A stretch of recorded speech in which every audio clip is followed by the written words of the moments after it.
আসসালামু আলাইকুম। আমি আরজে আশরাফুল, আর আপনারা শুনছেন গল্পের চ্যানেল টেলস ফ্রম বিডি। প্রবাসে অচেনা ভূমি, একাকিত্ব আর অন্ধকারের জগৎ। যারা বিদেশে যায় সবাই কি ফিরে আসে, নাকি কেউ হারিয়ে যায় অজানা এক ভয়ঙ্কর বাস্তবতায়? আজ আমরা শোনাব এক প্রবাসীর গল্প, যে চোরাই পথে ইতালি যেতে গিয়ে এমন এক ভয়াবহ অভিজ্ঞতার শিকার হয় যা শুনলেই আপনার রক্ত হিম হয়ে যাবে। সোহেল আর 15 জন বাংলাদেশের তরুণ লিবিয়া থেকে একটি ছোট্ট কাঠের নৌকায় করে ইতালির দিকে রওনা দেয়। সমুদ্র উত্তাল, চারপাশে শুধুই কালো জল আর শূন্যতা। রাত গভীর, ঢেউগুলো নৌকাকে দোলাচ্ছে এমনভাবে যেন কেউ কোনো মুহূর্তে উল্টে যাবে। দালালের লোকজন বলল, শান্ত থাকো, সকালে ইতালি পৌঁছে যাবে। কিন্তু রাত যত গভীর হতে লাগলো, পরিস্থিতি তত ভয়ঙ্কর হয়ে উঠল। হঠাৎ সোহেলের পাশের এক লোক কাঁপতে কাঁপতে ফিসফিস করে বলল, ভাই, আমার পাশে কে বসে আছে? সোহেল অবাক হয়ে বলল, তোমার পাশে তো কেউ নেই। লোকটা আতঙ্কিত কণ্ঠে বলল, আছে, ও আমার কানে ফিসফিস করে বলছে তোমাদের কেউ বাঁচবে না। এরপরে লোকটা চিৎকার দিয়ে সমুদ্রে ঝাঁপিয়ে পড়ল। সবাই দৌড়ে এসে দেখল সমুদ্রে কোনো দেহ নেই, কোথাও কিছু নেই, যেন লোকটা কোনো দিনই ছিল না। সোহেল আর বাকি সবাই তখন আতঙ্কে জমে গেল।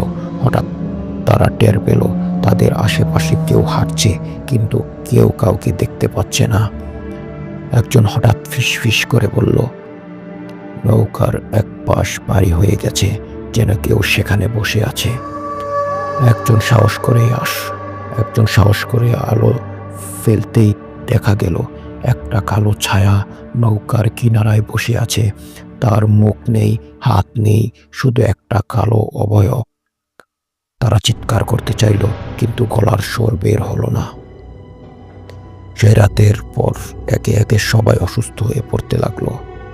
কেউ আতঙ্কে কাঁপছিল, কেউ অনবরত নিজের গায়ে আঁচড় দিচ্ছিল, আর কেউ ফিসফিস করে বলছিল, ওরা আমাদের নিয়ে যাবে, ওরা সমুদ্রের প্রাণ, ওরা ওরা পরদিন সকালে ইতালির